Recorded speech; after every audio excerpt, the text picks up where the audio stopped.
Hey, Shalom, Sister Kate, Shofar Mountain. Welcome back to my channel. We have been kind of busy with the Passover holidays and visitors, and so Pastor and I have been kind of taking a couple of days to unwind and get back on our regular schedule.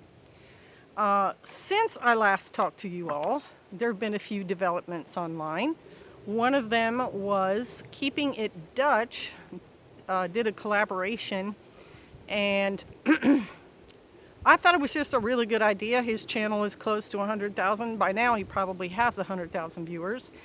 And he wanted other homesteaders to do a video that he would put in a playlist on his channel to kind of boost the subscribers to these smaller homesteading channels. And then he was going to pick one as a winner and like do an interview with the people, and I don't know, but I thought it was just a really good way for a larger channel to help out smaller channels. And I did a video response. I think it was called, he wanted you to title it, Dutch Made Me Do It. So I did one. And I seriously doubt I'm going to win, but my point was, if we help somebody by doing our channels, another homesteader, or in my case, another person searching for the truth of the word, then it's all worthwhile. So, and I think that message got out. I think it was a good collaboration on his part. I think it's a smart use of the platform. And I hope to see other people doing like things. There was a channel, Reap What You Sow, and she was going to a shindig, and that was the title of it, Shindig, in, I think, Searcy, Arkansas, hosted by another channel, which was for homesteaders and YouTubers to meet and just FaceTime and, you know, maybe barter, do some seed exchanging. And again, that we didn't get to do it because it was on a Shabbat. But I think that kind of thing is smart. I think for this homesteading community, the more we see each other, the more connections we make, the better the whole thing is going to do. And that led me to another thought today. Excuse me. It's been a while since I've done all this talking. Excuse me. I know for a fact that homesteaders, the fact that the body of homesteaders is growing, has changed the economy in our nation. Stores like TSC and Atwoods and Menards and farm co-ops, natural food stores, heirloom seed places like Baker Seed Company. Burpee's not only heirloom, but I'm sure their heirloom department has grown. Azure, standard natural and organic food websites and so on. I think they're all growing because of homesteaders.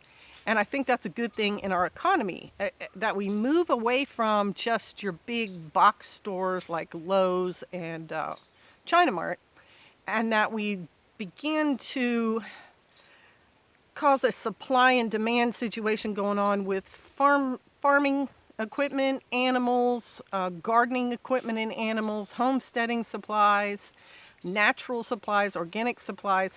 All of those, I think, are probably doing an upswing in sales because so many people are getting into homesteading and small-time homesteading. You know, when I first came in contact with someone who was doing sheep and shearing the sheep, carding the wool, weaving and everything, it was in the Pacific Northwest, and there was a group of ladies who would meet once a month, and they all owned sheep, and they were all into doing these things. And to me, because I'd been stationed all over the country with my husband, they were a very small body. I didn't notice things like that happening in, say, North Carolina or Northern California, well, Middle California. Even in Kansas, there really weren't a lot of people doing those things. And when I saw those ladies and met with them, they were part of a Christian organization too. I think that's how they met once a month. They had a luncheon. But I thought that was kind of unique. And then the next place we moved to, there was a Navy wife who had, I think she had goats. And then there was a Seventh-day Adventist lady who also had goats. And I bought my first milking goats from the Seventh-day Adventist lady. And now I see goats everywhere. And I think the demand for goats and sheep is going to rise. In America, the whole use of the small animals for farming like that went down because in the 30s, tuberculosis was still around, and goat milk, you can pass tuberculosis, and you can get tuberculosis from your animals. And so I think there was probably a wholesale, we just need to slaughter all these animals and stop the growth of tuberculosis. Well, it's been almost, 80 years since that happened. And I was still concerned about it when I got my first goat. So I went and got myself a TB time test because I had no idea how you got a goat tested for tuberculosis except for taking it to a vet and spending a bunch of money, which I didn't want to do. So I did a TB time test, and TB time shows that you have been exposed to tuberculosis. When your tine marks become red and irritated, it means you've been near it or exposed to it. Doesn't necessarily mean you have it. But mine came back negative, so my goats were negative for tuberculosis, and then I felt better about selling their milk. And I drank their milk and, used myself as a guinea pig, and nothing was wrong. But keeping on with the idea that all of these industries are going to see growth is also the faith-based industry. Because we're Torah believers and because we're keeping God's law, we have certain restrictions on our food.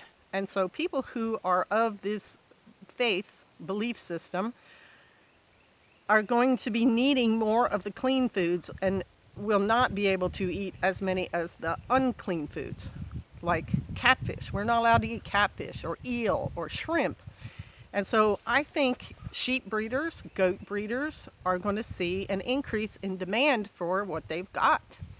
Also, if you think about the Passover holiday that just happened, and every believing family needs a sheep or goat under a year old, as the more believers grow, the more that demand is going to grow for those type of animals. So we are right in the middle. I've said it several times.